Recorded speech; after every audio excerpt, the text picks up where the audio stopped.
John Elmer Carson was a Canadian-born, American film actor.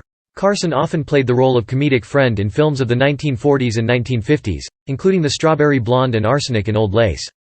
He also acted in dramas such as Mildred Pierce, A Star is Born, and Cat on a Hot Tin Roof. He worked for RKO and MGM, but most of his notable work was for Warner Brothers. John Elmer Carson was a Canadian-born, American film actor.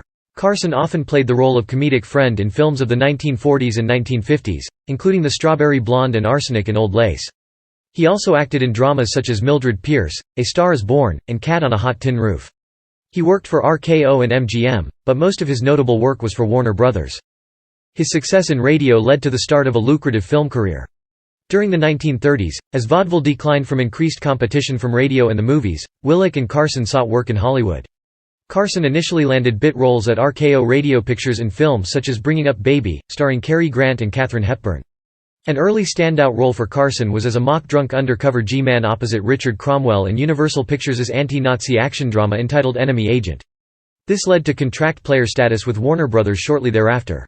While there, he was teamed with Dennis Morgan in a number of films, supposedly to compete with Paramount's popular Bing Crosby, Bob Hope Road to Pictures. Most of his work at Warner Brothers was limited to light comedy work with Morgan and later Doris Day. Critics generally agree that Carson's best work was in Mildred Pierce, where he played the perpetually scheming Wally Fay opposite Joan Crawford in the title role. Also in 1945, he played the role of Harold Pearson, the second husband of Louise Randall, played by Rosalind Russell, in Roughly Speaking. Another role which won accolades for him was as publicist Matt Libby in A Star is Born. One of his last film roles was as the older brother Gooper in Cat on a Hot Tin Roof. Television from 1950 to 1951, Carson was one of 4 alternating weekly hosts of the Wednesday evening NBC television comedy variety show 4-Star Review. The second season was his last with the show, when it was renamed All-Star Review. Carson also had his own variety program, The Jack Carson Show on NBC, and was the announcer on the television version of Strike It Rich. His TV appearances, extending into the early 1960s, included The Guy Mitchell Show, and The Polly Bergen Show in 1957.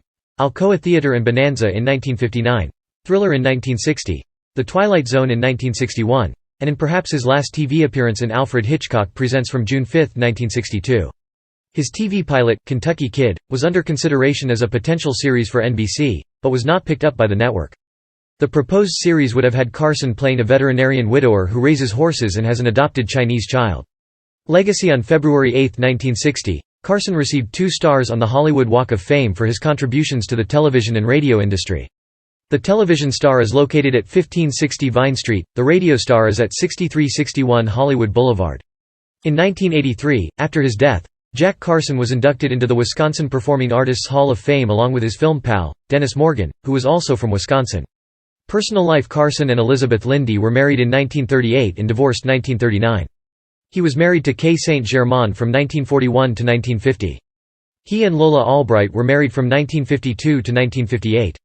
Carson was married from 1961 until his death in 1963 to Sandra Jolly, former wife of actor Forrest Tucker and daughter of character actor, I.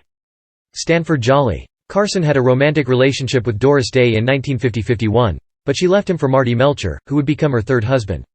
On August 26, 1962, while rehearsing the play Critics' Choice in Andover, New Jersey, he collapsed on stage. An early diagnosis deemed it a stomach disorder, but 2 months later, stomach cancer was discovered while he was undergoing an unrelated operation. He died in Encino on January 2, 1963, at age 52. Carson was entombed in Glendale's Forest Lawn Memorial Park Cemetery. His brother Robert was also a character actor.